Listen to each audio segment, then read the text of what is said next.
Need any help? We only came here to hang out, so we've got the time. You may as well take us with you, and then when you're done, we can, Such enthusiasm. Are you worried I'll forget about treating you to some sweets if you're not around to remind me? What? No! All right, was it really that obvious? Obvious enough. Still, it's a fine idea. You are the heroes of Sumeru. It makes perfect sense to work together. All right, follow me.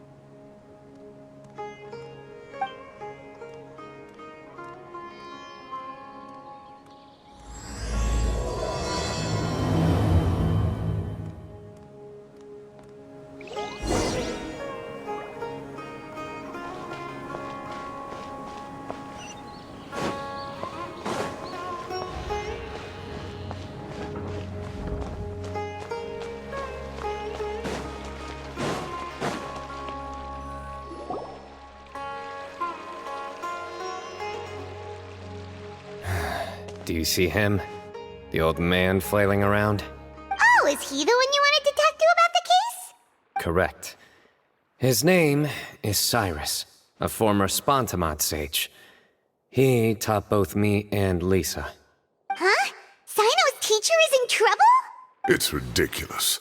I'm just an old man who enjoys a spot of gardening, shopping, and wine.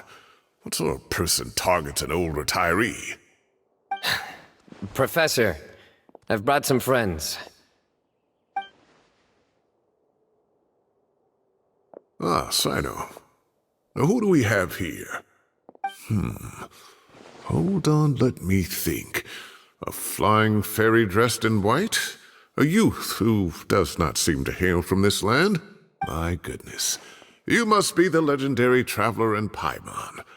I've heard all about what you've done for Sumeru. Wow, looks like we're really famous. I've told him about you before. You are my friends, after all. That's right. Let me summarize the situation. A couple of days ago, Professor Cyrus suddenly received a threat letter. A threat letter? Exactly. Who sends a threat letter to an old man like me, for goodness sake? This is the letter in question. Cyrus, I have uncovered your secret. If you wish to prevent it from going public, leave 10 million mora at the back door of the cafe. Secondly, don't come looking for me. You'll never find me. But I will always be watching you and all of your secrets. Finally, if you dare to report this to the Matra, there will be consequences. Wow, they sure didn't mince their words. Clearly, this person must be desperate for Mora. 10 million mora, what a joke. I'm just a single retiree with nothing to my name beyond the tomatoes in my garden. Where do people think I'm hiding 10 million mora, huh? In my tomatoes? There were no witnesses, so currently the letter is all we've got. So, Traveler, Paimon, let's put our heads together. Paimon's ready too. All right, take a look. Do you see anything suspicious?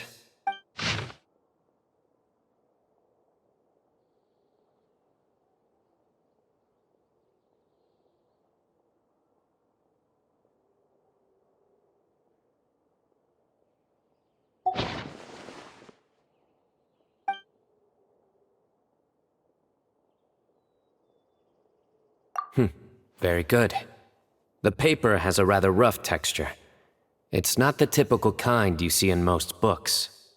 Another thing is, some of these strokes look kind of blurry. Could there be an issue with the ink? Possibly. And I bet the paper has something to do with it. Most of the paper around here is much smoother than this, and the ink is absorbed quickly so it doesn't run. This paper, meanwhile, it's very coarse-grained. Almost as if it's made from some sort of plant matter. It's certainly not the same paper as we use in the academia, but the ink is nothing special. Just regular black ink that gets a blue tinge when applied to paper. So do we think the culprit has a connection with the academia or not? Wait, check this out! Looks like this part got wet at some point. Agreed. The staining suggests it was a colored liquid, not plain water. It also looks like it was wiped off with a damp cloth. A colored liquid, so... tea? Wine? Looks like we're thinking along similar lines. Let's go talk to Arof. There are some things I'll need him to take care of.